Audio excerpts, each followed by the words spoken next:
Bueno, por último, nos queda el futuro. Y el futuro es de alguna manera contrafáctico, o para ser más preciso, prefáctico. Pues a diferencia de los casos anteriores, no nos manejamos con hechos que podemos constatar, sino más bien con posibilidades que se pueden dar o no. Por ejemplo, ¿quién hubiera podido prever a principios o incluso a mediados de la década del 80 que antes que terminara la misma iba a caer el muro de Berlín e iba a implosionar la Unión Soviética?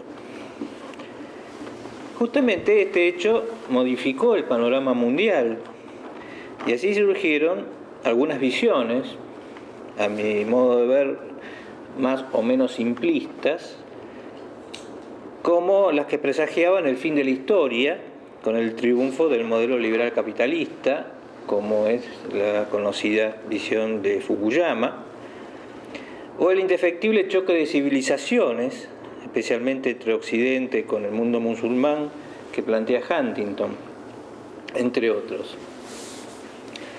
Ahora bien, esta realidad mundial, junto con otras características de la actualidad, como ser la globalización, el pluralismo de las culturas, el avance científico y tecnológico, el surgimiento de un pensamiento débil, relativismo, etc., son signos de un cambio de época. Entonces, la pregunta que nos podemos hacer es, ¿cuál es la ley que rige en este tiempo? ¿Se puede limitar solamente al ámbito de cada uno de los estados? ¿Se podrá encontrar en el mundo de hoy coincidencias y construir puentes para tratar de resolver los problemas comunes a toda la humanidad, como la paz, el hambre y la miseria, un desarrollo justo de los pueblos, la defensa de los derechos humanos, la protección del medio ambiente, etcétera? Ante esta situación, ¿qué puede aportar el diálogo intercultural e interreligioso? Como todos sabemos, con esto termino, el Papa Francisco, cuando era el cardenal Bergoglio, ha promovido y cultivado personalmente este diálogo, entre otros con el rabino Abraham Escorca, Coromar Abud, del Centro Islámico de la República Argentina, con el evangélico Marcelo Figueroa, conocido programa de televisión, extendiéndolo ahora como Papa a nivel mundial a través del abrazo en Tierra Santa con Escorca y Abud. Y también mostrando el poder de la oración por la paz en Siria, invitando a rezar y ayunar junto a los hermanos cristianos no católicos, a los que pertenecen a otras religiones, y a los hombres de buena voluntad. En suma, aunque ya ustedes han abordado y desarrollado este tema, ¿tiene futuro el diálogo interreligioso? ¿Es posible o incluso más necesario que nunca? Esta experiencia argentina que referíamos recién, de diálogo interreligioso, ¿se puede replicar a escala mundial? Les dijo la inquietud. La verdad que en general suelo siempre tener una actitud positiva frente a los planteos cuando surgen. Pero yo creo que uno de los problemas que ahora tenemos es que hay algo que se nos está quebrando. Puntualmente en Argentina, lo que se nos está quebrando es el contrato social de Rousseau.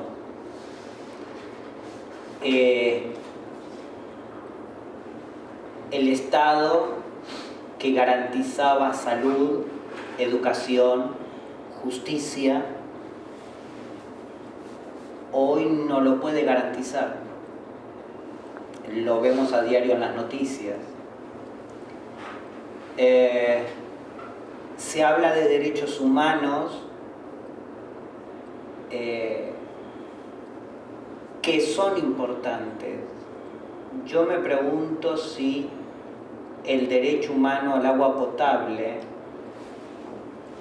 dejó de ser importante y una sociedad se aboca únicamente a la ley de identidad de género.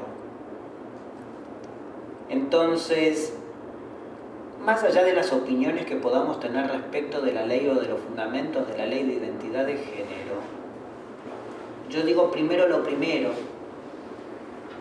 y la verdad es que contamina más y pone más en riesgo el riachuelo, o contamina más y pone más en riesgo la falta de todo el sistema cloacal, contamina más y pone más en riesgo la sociedad el tema de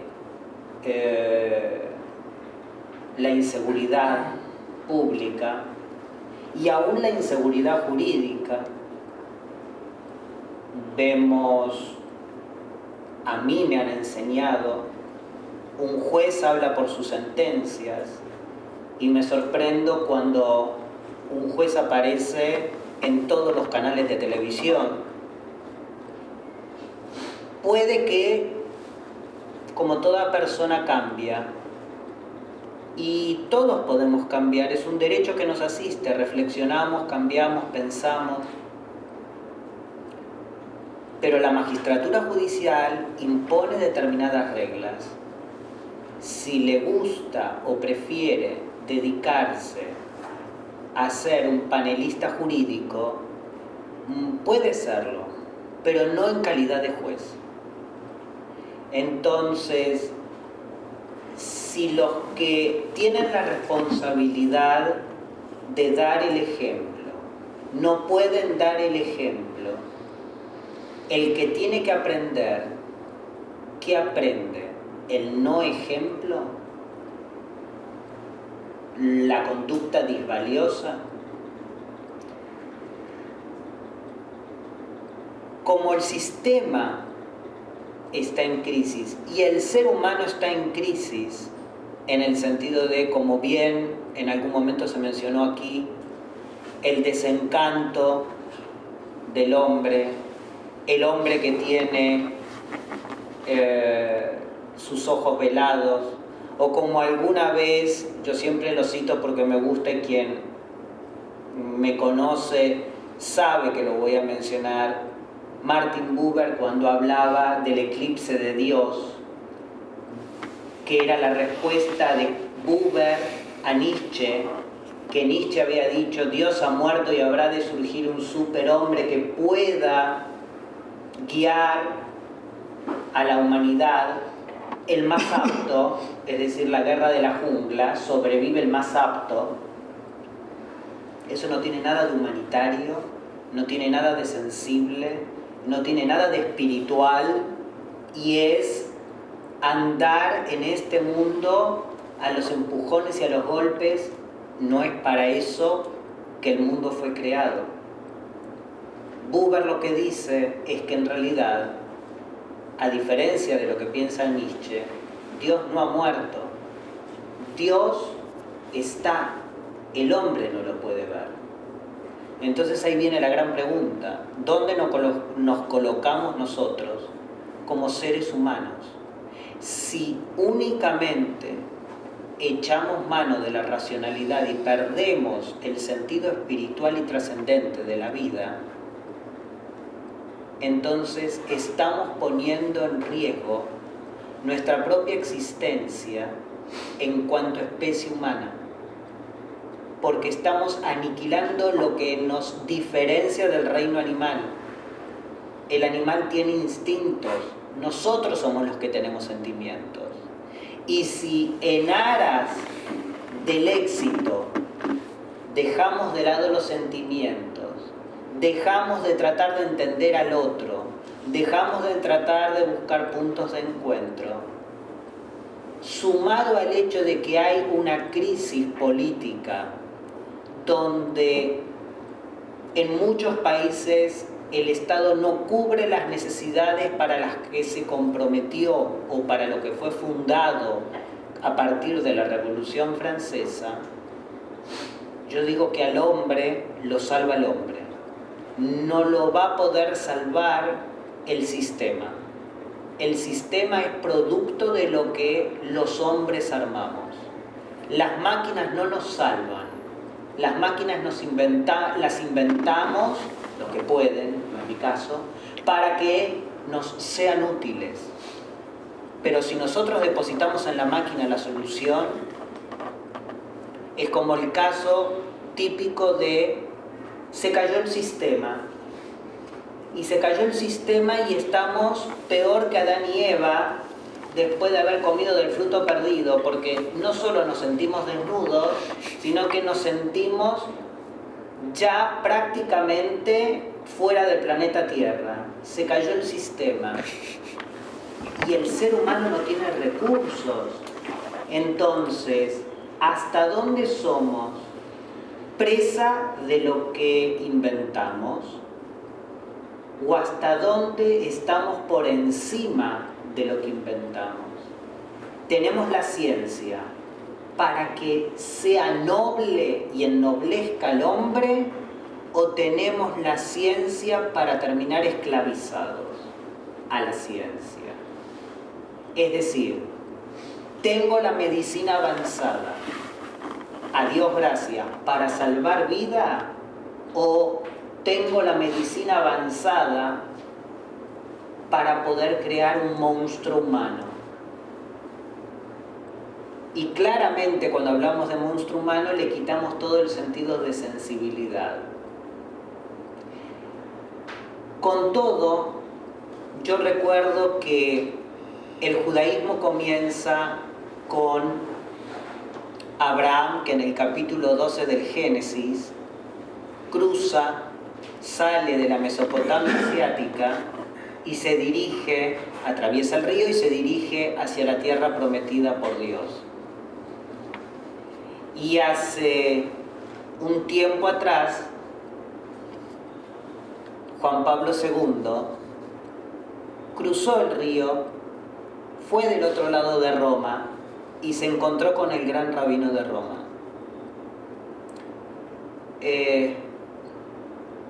Todos sabemos que pontífice es o deriva de la palabra puente. Yo lo que digo es que aparte de tener los puentes, hay que usarlos, no para hacer piquetes, sino para comunicarnos. A partir de que podamos transitar el puente y comunicarnos, entonces yo creo que ese contrato social que hoy está requebrajado se puede sanear o sanar. Pero todo existe para nosotros, para el hombre. Si el hombre no le sabe dar la buena utilidad, entonces no es responsabilidad de Dios, es responsabilidad del hombre. Amós, el profeta Amós, trazó una línea distinta a lo que se aplicaba en el derecho en la antigüedad. Nosotros conocemos la justicia distributiva, la justicia retributiva. Amós hablaba de la justicia social. Claramente, la justicia social nos compete a todos y todos podemos ser más justos. ¿Por qué? Porque todos tenemos algo que es nuestra fortaleza y en eso está nuestra abundancia. De esa abundancia tenemos que dar. Dice el rabbi Nachman de Breslav, que es bisnieto del fundador del hasidismo de 1700 en Polonia. Él falleció, el rabbi Nachman de Breslav, en 1810. Dicen, imaginémonos el vaso lleno. El vaso lleno podemos ser nosotros. Si no somos capaces de sacar un poco de agua para darle al sediento, ¿por qué Dios tendrá que bendecirnos con más agua para que rebalse y se pierda? Solo Dios puede bendecir a aquel que tiene la capacidad de bendecir. ¿Cómo bendice el hombre? Con lo que tiene, ayudando. a partir de que somos capaces de dar algo de nosotros, en procura del diálogo, del entendimiento, de paliar carencias, de aquellos derechos humanos. Cuando nosotros vaciamos un poco el vaso de lo que tenemos, ahí sentimos la presencia de Dios, porque hay lugar para que se llene. Si no, el vaso está lleno y Dios esperará que nosotros decidamos vaciarlo para Él bendecirlo y llenarlo. Claramente, el hombre está llamado a hacer y está llamado a encontrarse. Y todos somos iguales. En esa igualdad tenemos que tener la capacidad de caminar los puentes. Si no caminamos, el puente no comunica. Entonces, valoro ese camino de Juan Pablo II o el del Papa Francisco, en caminar puentes, entender puentes, porque eso tiene que ver con grandeza.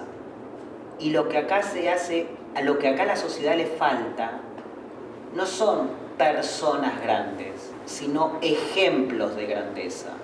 Los ejemplos de grandeza trascienden el rol.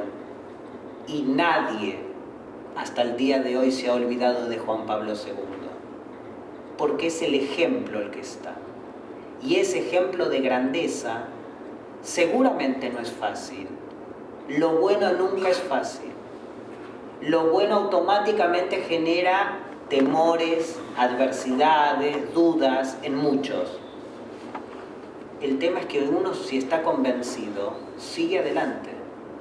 Entonces el diálogo es necesario, porque el diálogo puede llevar a la grandeza y al restablecimiento de ese contrato que lamentablemente, porque no se cumplió aquel principio cuando Moisés dice: solo no puedo con este pueblo, y su suegro, que no era judío, que era pagano, Jetró, le dice: solo no vas a poder juzgar, búscate 70 hombres sabios y probos.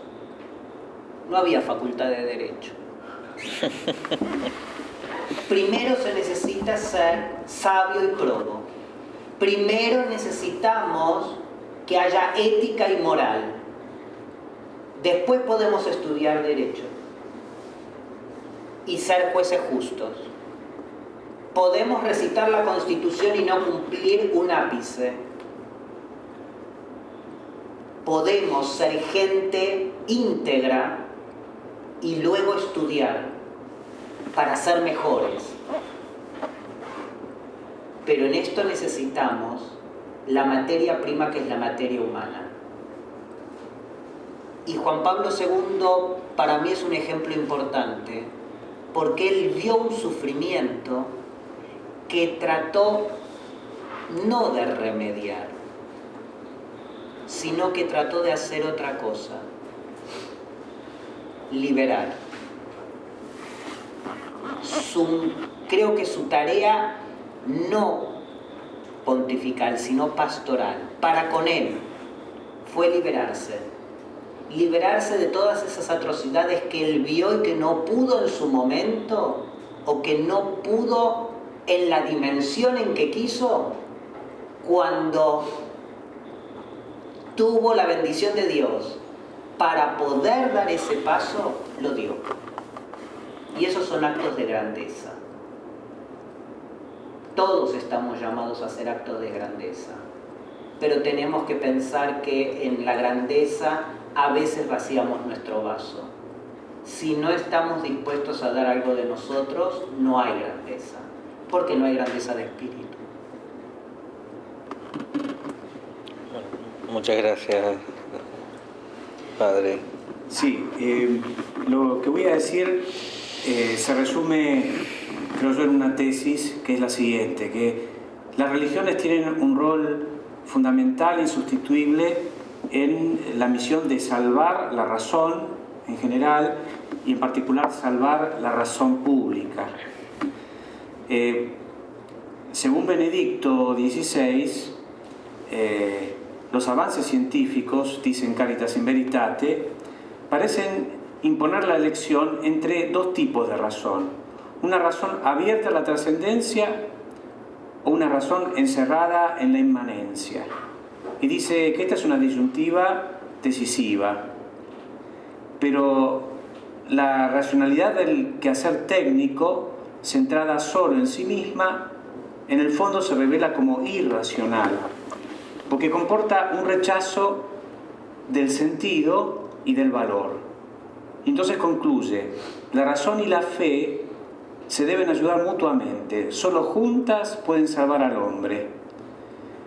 Atraída por el puro quehacer técnico, la razón sin la fe se ve condenada a perderse en la ilusión de su propia omnipotencia.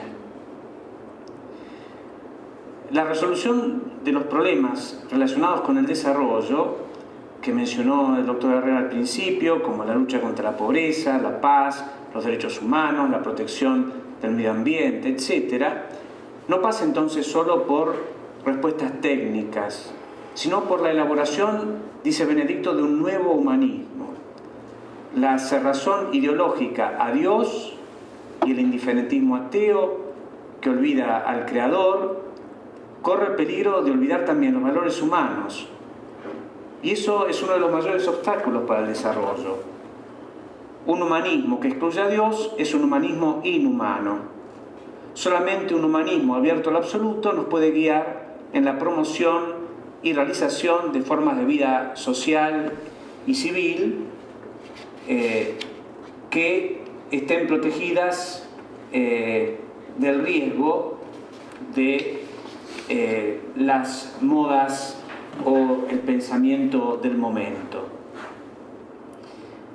Las religiones, entonces, tienen esta función esencial en el ámbito público de inspiración de la vida social y política. Parecería que asignarle a la religión este valor en el ámbito público implicaría de alguna manera legitimar el intento de imponer ciertas visiones de fe sobre el conjunto de la comunidad que terminarían obstruyendo la razón y destruyendo la razón pública. Pero detrás de esta objeción está en el fondo la ilusión de que puede haber una política perfectamente neutral respecto de los valores. Y eso no es posible ni es deseable. Las religiones pueden darle profundidad y contenido a la razón pública, que de otra manera corre el riesgo de transformarse en una mera búsqueda de compromisos entre intereses particulares, sin ninguna referencia al bien común. Dice Benedicto, la exclusión de la religión del ámbito público impide el encuentro entre las personas y su colaboración para el progreso de la humanidad. La vida pública se empobrece de motivaciones y la política adquiere un carácter opresor y agresivo. Se corre el riesgo de que no se respeten los derechos humanos, bien porque se les priva de un fundamento trascendente, bien porque no se reconoce la libertad de las personas. La razón política, sigue diciendo, debe ser purificada por la fe para que no se crea omnipotente. Y acá viene a la memoria esa frase que se dio a llamar la paradoja del autor alemán Böckenförde, que decía que el Estado moderno, democrático, vive de presupuestos que él mismo no se puede dar, que no se puede dar a sí mismo, sino que le tienen que venir de afuera. Entonces, ¿en qué campos concretos creo yo que se debe traducir, plasmar esta misión de las religiones? En primer lugar, en el campo de los debates éticos. La idea de que uno puede dejar su religión, su visión del mundo en la puerta del Congreso y después adentro empezar a discutir, es una idea falsa. Porque, por ejemplo, temas como el aborto, ¿cómo se pueden discutir sin hablar del estatuto ontológico del embrión? ¿Cómo se puede discutir sin hablar del valor de la vida? ¿Cómo se puede discutir sin hablar de qué sociedad queremos? De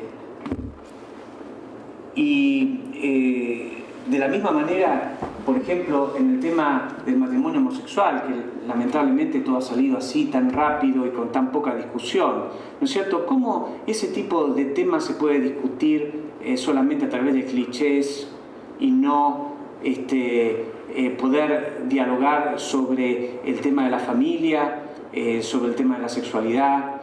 Es decir, sobre temas que hacen a la visión de la vida y no solamente, ¿no es cierto?, a el tema de cómo componer libertades extrañas entre sí.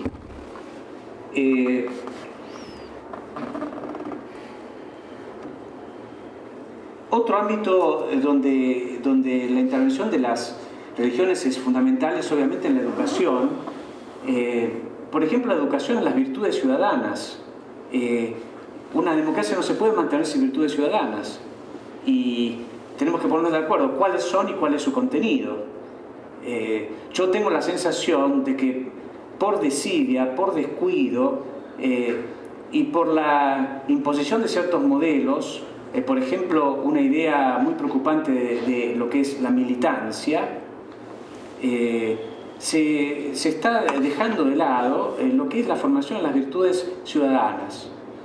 El otro tema que es sumamente importante es el tema de la solidaridad. La solidaridad requiere toda una educación para que no sea simplemente arrebatos espasmódicos frente a alguna cosa que uno lo sensibilizó y que después no deja rastro en la vida personal, en la vida de la sociedad. La solidaridad debe ser un modo de educación que, como decía Juan Pablo II en la encíclica Sollicitudo Rei Sociali, sea una voluntad firme y constante de preocuparse por el bien de los demás, como si fuera el propio. Y el otro tema es la educación para el diálogo. El diálogo no es ahora hablas vos y después hablo yo. El diálogo significa o presupone una educación en ciertas virtudes que hacen posible el real intercambio y enriquecimiento recíproco. Nosotros no tenemos esas virtudes. En los diálogos públicos nos insultamos, hacemos monólogos superpuestos, en vez de argumentar atribuimos malas intenciones al que no coincide con nosotros, etcétera, etcétera. Todo eso requiere una profunda educación en los valores del diálogo. Y finalmente, para no extenderme en esta lista que podría ser mucho más larga, en el tema de la paz. En los mensajes de las Jornadas Mundiales de la Paz, y Benedicto tiene especialmente un mensaje sobre el tema, es un tema central la educación para la paz. Y eso supone hoy un testimonio conjunto de las religiones frente al peligro que mencionamos de la razón encerrada en su inmanencia y frente al peligro de los fundamentalismos, que hoy son otro peligro acechante. Las religiones debemos dar un testimonio conjunto de la dignidad de la persona humana, un testimonio conjunto de quién es Dios, porque podemos decir cosas entre todos, y de manera que nuestro testimonio puede ayudar a desenmascarar ciertos discursos pseudo-religiosos que en el fondo están ocultando otro tipo de motivaciones, muchas veces de orden político y muchas veces simplemente deseos de agredir, de destruir al que se considera el enemigo, y eso es fácil de poner en retóricas religiosas y nosotros tenemos que desarticular ese tipo de discursos, ¿no es cierto?, que a veces se desarrollan ante nuestros ojos, ¿no es cierto? Y en eso las religiones tenemos un importantísimo testimonio que dar en este momento. Y yo tengo mis serias dudas de que estemos en este momento comportándonos a la altura de nuestra responsabilidad.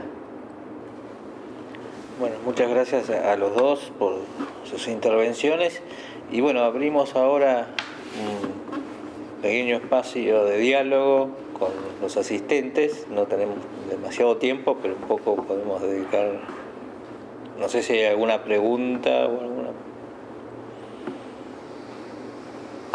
Bueno, sí, yo tengo una, en realidad entre todas las que surgieron a partir de las exposiciones tan interesantes que ambos desarrollaron. Y me centraría en la siguiente, la cuestión de los derechos humanos, que requerirían una fundamentación sobre todo más sólida, que podría provenir justamente de la cultura y no estar centrada en la política, y entonces en el aporte que puedan hacer las religiones. Y la pregunta que quisiera acercarles es la siguiente, es ¿cuál es el factor que estaría teniendo más peso? Porque lo que estoy observando a nivel personal últimamente, sobre todo en los últimos meses en Argentina, es si no es la política la que está teniendo injerencia, no tanto en el diálogo interreligioso en el que estamos viendo tantos avances a nivel nacional e internacional, sino en la posibilidad del diálogo dentro de las propias religiones. Y si no es la política, con su cultura y sobre todo con sus prácticas de fragmentación en nuestra región y en la Argentina, la que está teniendo bastante injerencia sobre nuestra capacidad de diálogo y entonces sobre nuestra posibilidad de la religión y de nuestras instituciones, de nuestras iglesias, de nuestras religiones, de aportar a la construcción de este bien común y de este orden hacia una convivencia más pacífica y hacia prácticas más dialógicas y de reconocimiento del otro. No sé quién quiere tomar primero la palabra. Yo no estoy seguro de interpretarte correctamente. En parte, creo entender que hay un cierto problema en la relación entre la política y la religión. Nosotros tenemos desde el Evangelio esta tradición tan importante de diferenciar la existencia de dos ámbitos autónomos y de resguardar la posición del ámbito espiritual, que desde fuera debe recordarle al ámbito político cuáles son los valores que lo deben guiar, darle sentido y ponerle los límites. Cuando el acercamiento es excesivo y poco claro, esta función de la religión como parámetro independiente y crítico comienza a ponerse en cuestión y a debilitarse. Yo creo que eso no es bueno, y creo que en nuestro país tenemos una tradición negativa de mezcla y confusión que nos hace poco atentos a estos temas y muy reacios a establecer este tipo de distinciones, y que eso es un peligro importante, porque en la medida en que la religión deja de cumplir su función respecto al poder político, el poder político, como acabo de decir, tiende a extralimitarse, a considerarse absoluto, a no reconocer límites, y bueno, eso significa muchos riesgos que no pueden ser señalados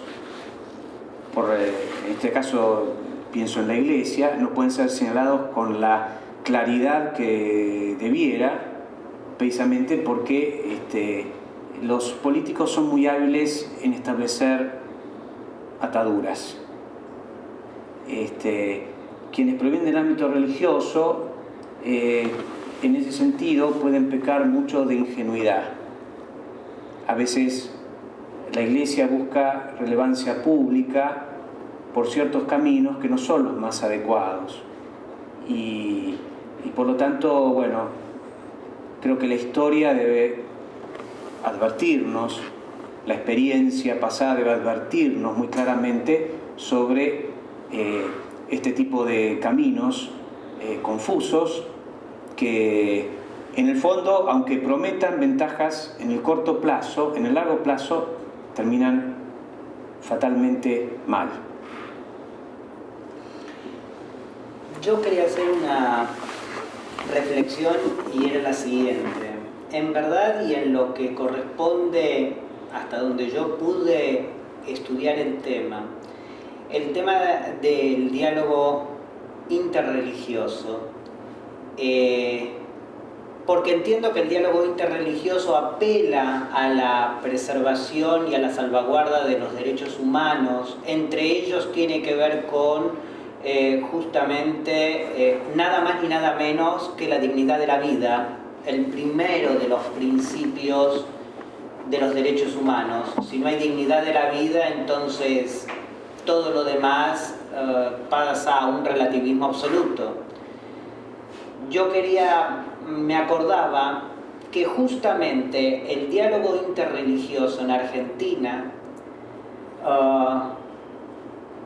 prosperó, se desarrolló y se fortaleció no por casualidad, no fue mágico, tuvo un momento histórico. Cuando la política dejó de servir a la sociedad, el diálogo interreligioso reaccionó y empezó a encontrar espacios de asistencia o por lo menos de encuentro. Cuando nosotros teníamos la lamentable dictadura militar, donde no había diálogo, era un monólogo, los religiosos buscábamos el diálogo. Donde siempre hay imposición o atribución de autoridad absoluta, va a surgir quien propugne el diálogo.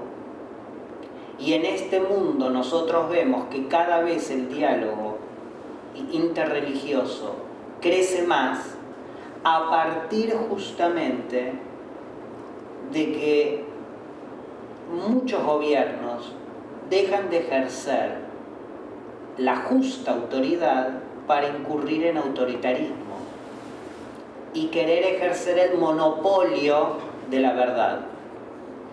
Y el monopolio de la verdad no la tenemos ni en lo político, y me atrevo a decirlo que no lo tenemos tampoco en el campo religioso, porque permanentemente nos pasamos la vida estudiando, tratando de entender la palabra de Dios, la revelación de Dios, el mensaje de Dios en el Antiguo Testamento, en el Nuevo Testamento, en el Corán.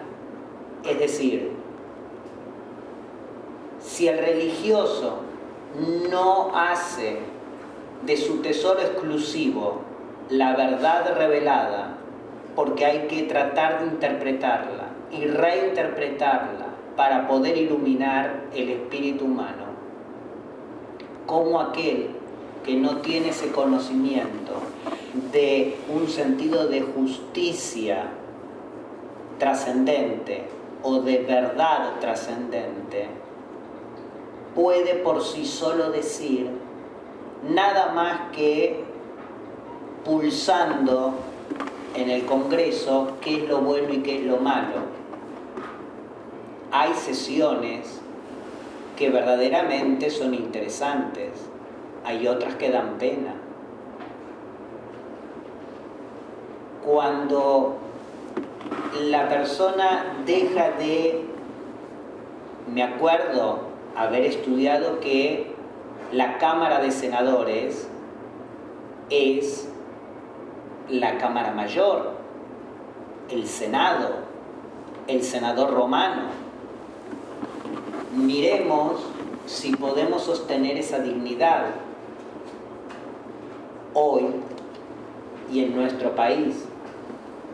Entonces, yo creo que aún para la tarea política y pública hay que prepararse, no solo en lo político, sino también en lo humano, en las ciencias humanas, en el conocimiento del otro.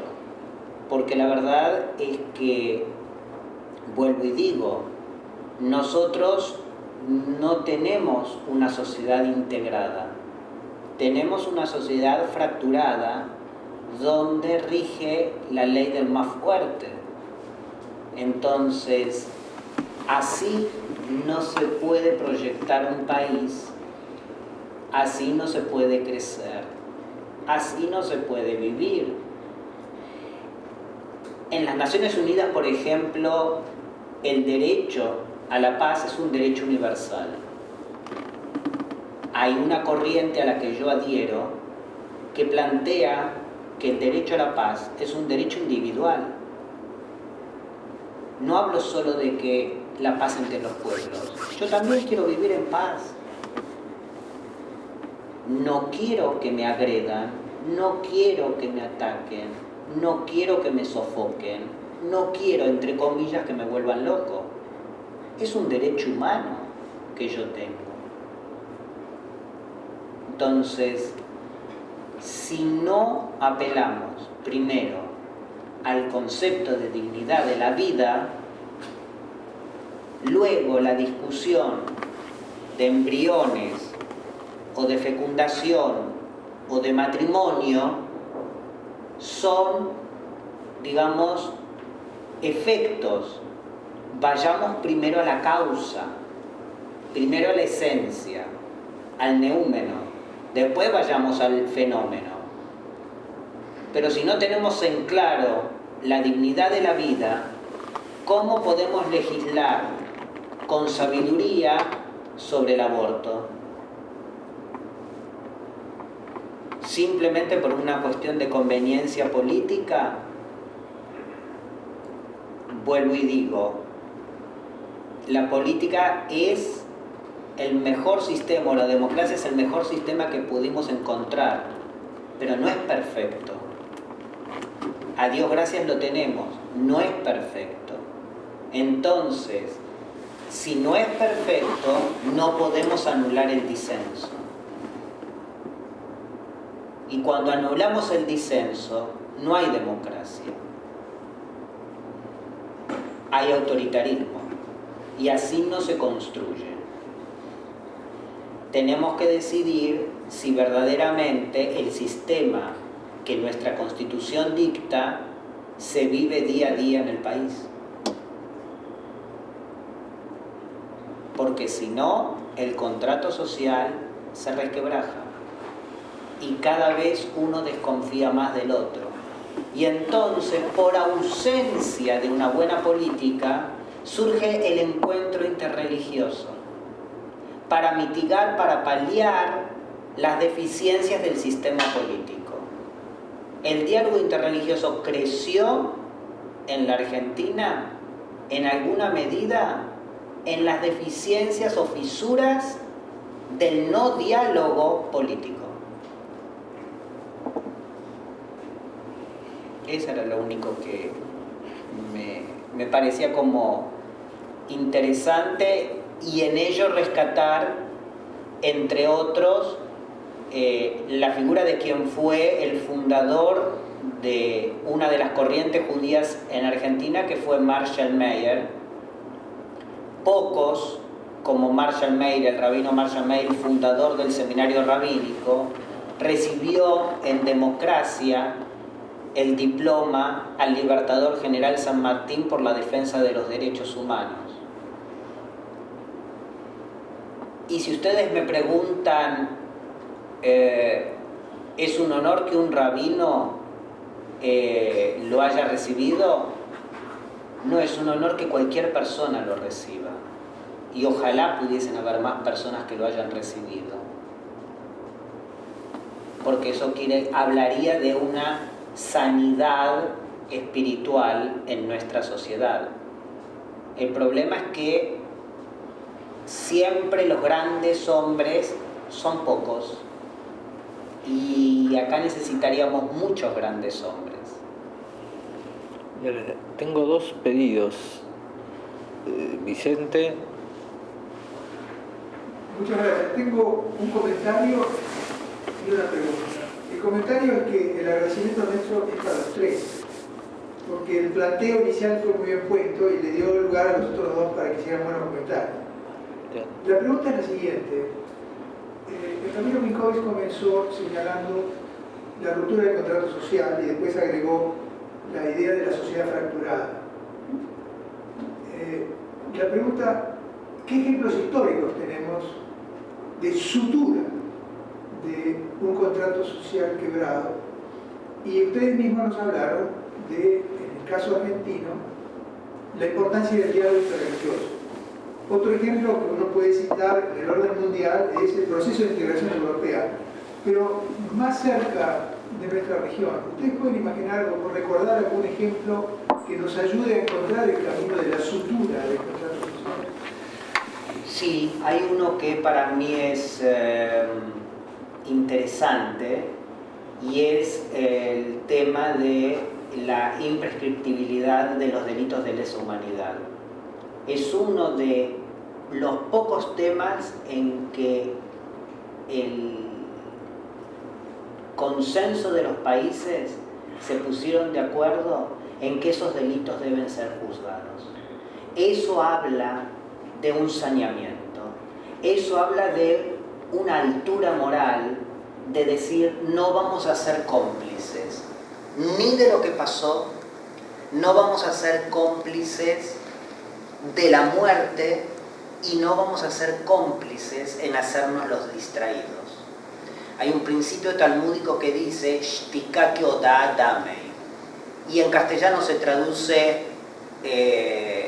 simple y sencillamente esta frase en arameo: el que calla otorga.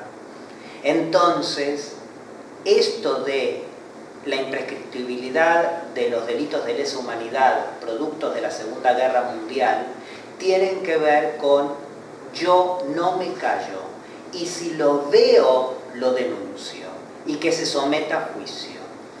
Digamos, no a la venganza, a juicio. Y en eso podemos decir que hubo una elevación, pero de las instituciones y de la persona. La persona no se dejó arrebatar por el sentimiento de venganza. Hizo lo que decía Ratzinger, esto de complementar ciencia y fe. Entonces, puso la ciencia jurídica y la esperanza en la justicia y que todos sean juzgados. Me parece que es un ejemplo claro de un saneamiento que no es menor, Pero tenemos otros abusos. Paralelamente, este hombre imperfecto que somos nosotros, por un lado sí hacemos y por el otro lado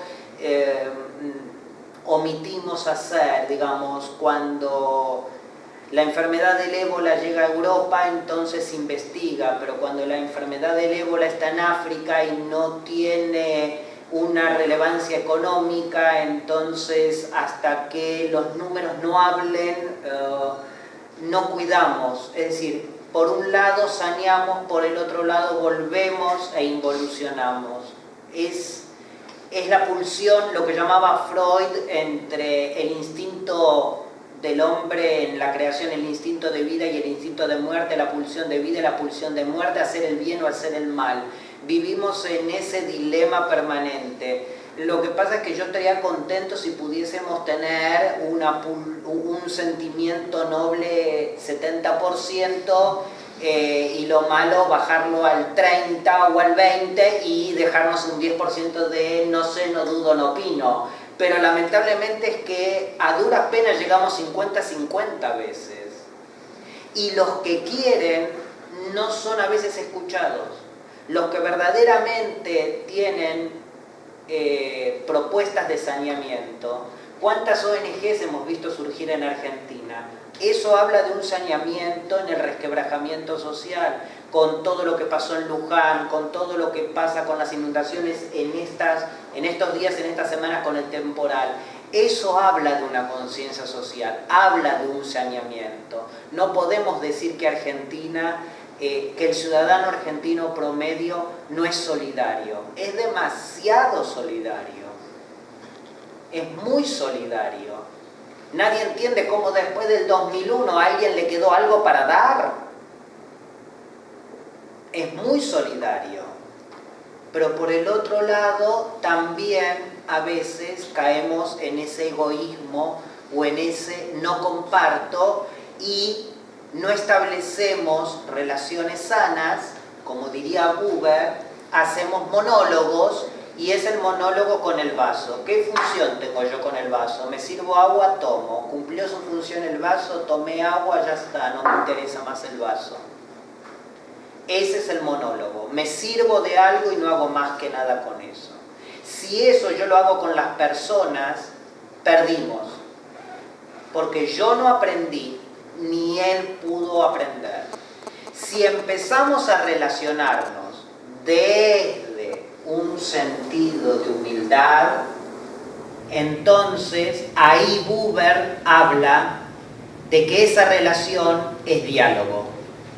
Y donde hay diálogo, no hay una posición de lo mío es bueno y lo tuyo es malo. Es explícame, quiero entender.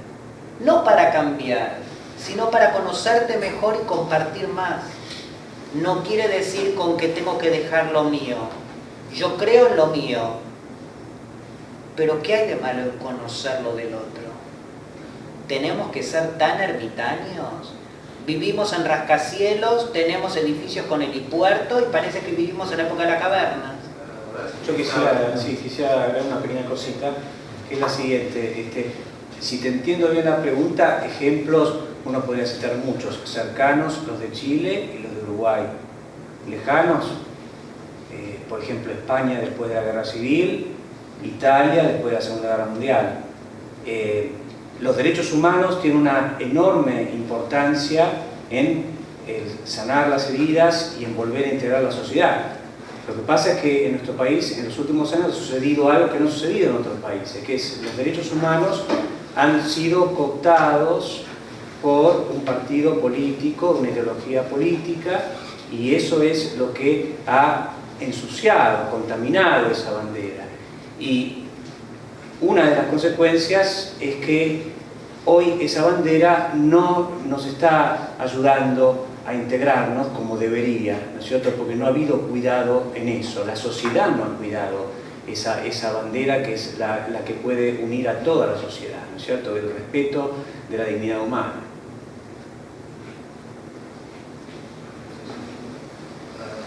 Más que una pregunta, tal vez una provocación, a ver si suscita un comentario breve.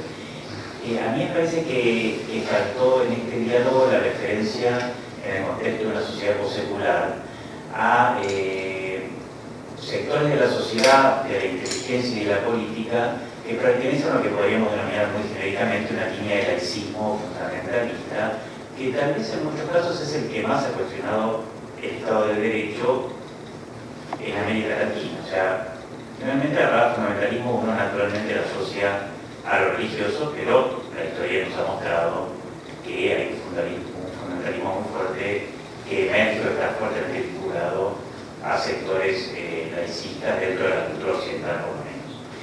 Entonces, ¿qué podrían tal vez señalar sobre este punto? Porque uno de los riesgos más fuertes para mí en el contexto de estas sociedades postseculares es precisamente esta corriente que tiene su potencia cultural, justamente dado que el debate tiene que ser en el ámbito de la cultura. La religión puede en esta traducción aportar esta especie de búsqueda racional de un sustento de la democracia, del Estado de Derecho, pero hay otros sectores que también culturalmente tienen su relevancia y que se manifiestan en determinados momentos, que pueden tal vez no ser estrictamente antirreligiosos, porque hoy en el contexto postmoderno eso puede volverse más complejo de definir, pero sí tienen una fuerte, por ser muy sintéticos, una base fuerte en la idea de que en definitiva, en todo caso la religión es un tema absolutamente privado y hay una apuesta fuerte por definiciones en torno de la idea del Estado de Derecho, más con mayorías o con lecturas vinculadas a visiones de la ley siempre planteadas en relación con los intereses corporativos, etc. Me parecería que la ley ya no es más un efecto o un algo universal. Entonces no sé si hay algo que comentar al respecto. perdón, voy a hacer uso de la palabra 2 minutos porque yo sé que estamos con el tiempo corto. Yo digo, la persona laica, en sus valores, ¿tendrá permitido asesinar? ¿Le afecta en sus valores respetar al padre y a la madre? ¿Entiende que es importante no dar o no incurrir en falso testimonio en un juicio? ¿Puede pensar que no le gustaría que se cometa con su esposa adulterio o violación? No es el problema, para mí, desde mi punto de vista, el laicismo. Porque justamente tenemos las 7 leyes universales de Noé, que son parte de los 10 mandamientos a los que yo refería al principio. Entonces, aún con el que se supone a priori que sería difícil encontrar un punto de encuentro y de diálogo y de convergencia, no. Si tiene buena fe, se puede con todos. Si hablamos el mismo idioma y con la misma honestidad intelectual y moral, se puede. Entonces, no es un problema, en realidad, de fe. Es en realidad una cuestión moral y cultural. Pensar que no se puede. Yo no tengo ningún inconveniente. No todos son practicantes activos de la fe. Pero cuando vienen y se acercan, son bienvenidos y tratamos de encontrar. ¿Por qué quieren hacer una ceremonia religiosa sinagogal de matrimonio? ¿Qué les representa? ¿Qué les mueve? Si supuestamente no son tan practicantes. Y puede pasar en todas las confesiones religiosas. Pero el laico no es un riesgo ni para la sociedad, ni para la convivencia social, porque el laico también practica lo que el padre o yo practico. No robar, no mentir, no matar, o mejor dicho, no asesinar. Nos podemos entender. Tenemos muchos temas en común, más de lo que la gente piensa. Lo que pasa es que para no hacer el cambio buscamos y nos aferramos al no. No tenemos nada en común, porque mira, esto nos diferencia.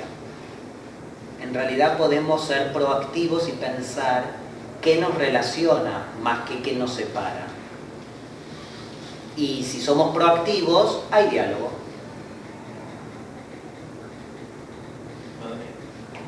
Sí, no, simplemente esto, que el diálogo es siempre una propuesta, el diálogo no se impone. El fundamentalista, si es realmente fundamentalista, se autoexcluye del diálogo, pues no le interesa. Mientras alguien esté dispuesto a participar en un diálogo sin excluir interlocutores, hay posibilidades de entenderse.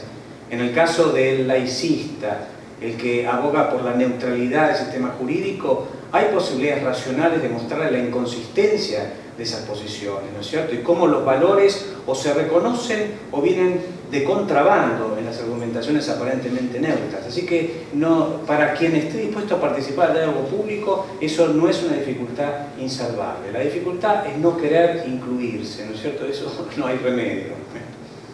Pero es un tema de libertad. Muchas gracias. Muchas gracias por su participación y por habernos animado y provocado a continuar dialogando. Muchas gracias.